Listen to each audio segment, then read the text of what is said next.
তার বিরুদ্ধে হত্যা মামলা আছে, তিনি এতদিন বাসায় থাকলেন কি করে, দেশে থাকলেন কি করে, জামিন না নিয়ে তিনি কেন গ্রেপ্তার হলেন না? আব্দুল হামিদের দেশত্যাগ, ছাত্রদের দাবি রাজপথে এই মধ্যরাতে, সেইখানে রুহুল কবির রিজভী যখন বলেন আওয়ামী লীগের এমন নেতাকর্মীদের বিএনপিতে স্বাগত জানানো হবে যারা ফ্যাসিস্টের সহযোগী ছিলেন, এবং বলছেন বিভাজনের জায়গাটুকু যেন নতুন করে তৈরি না হয়। আপনি কিভাবে দেখছেন? দেখুন, এই যে সাবেক রাষ্ট্রপতি আব্দুল হামিদ পালিয়ে গেলেন, আমি এটাকে মোটেও পালিয়ে যাওয়া বলবো না। আপনি এখন যে শব্দটা উচ্চারণ করলেন এটা সঠিক যে তিনি দেশ ত্যাগ করেছেন। তো একজন নাগরিক, তার বিরুদ্ধে হত্যা মামলা আছে, তিনি এতদিন বাসায় থাকলেন কি করে, দেশে থাকলেন কি করে, জামিন না নিয়ে তিনি কেন গ্রেপ্তার হলেন না? আর যখন তিনি বিদেশে গেলেন তখন তিনি কি করে ডিপ্লোম্যাটিক পাসপোর্টে গেলেন, কি করে ইমিগ্রেশন ক্রস করলেন, কি করে বিমানে উঠলেন, এই জিনিসগুলো কিন্তু কোনোভাবেই গ্রহণযোগ্য না, পরিষ্কার না, একেবারেই পরিষ্কার না।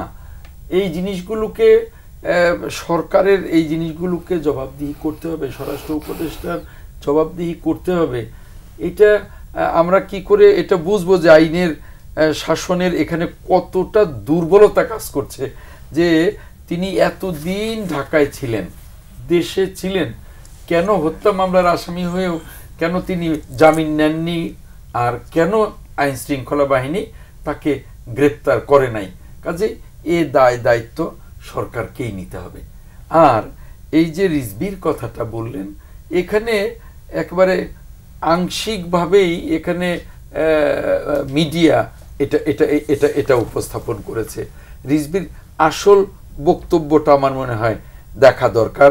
আজকে ইতিমধ্যে গতকালকে হয়ে গেছে, আমি সন্ধ্যাবেলায় রিজভির সাথে কথা বলেছি, সেও এর প্রতিক্রিয়া ব্যক্ত করেছে যে আমার পুরো বক্তব্যটা না দিয়ে আংশিক বক্তব্য দিয়ে জাতিকে কেন বিভ্রান্ত করা হচ্ছে।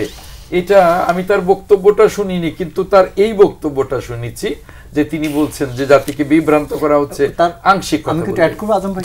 রিজভী ভাই যে কথাটা বলেছে, মূলত এখানে রুহুল কবির রিজভির কথাটা ছিল এরকম যে এই আওয়ামী লীগ সরকার গঠনের পূর্বেও এবং গঠনের সময় অনেক আওয়ামী লীগের নেতা বা তাদের সাথে শরিক যারা ছিল তারা সরে গিয়েছে।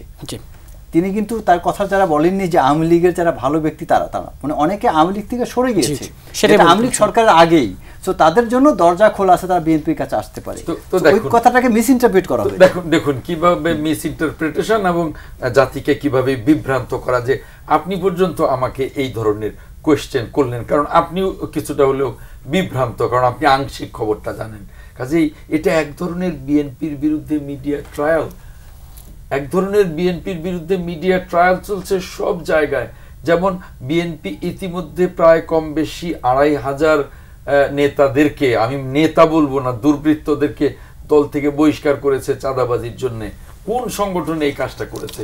করে নাই। অথচ এখনো বিএনপির বিরুদ্ধে বিএনপি চাঁদাবাজিতে রত, বিএনপি এই করছে, ঢালাও আবার একদল খেয়ে গেছে আরেক দল খাওয়ার জন্য।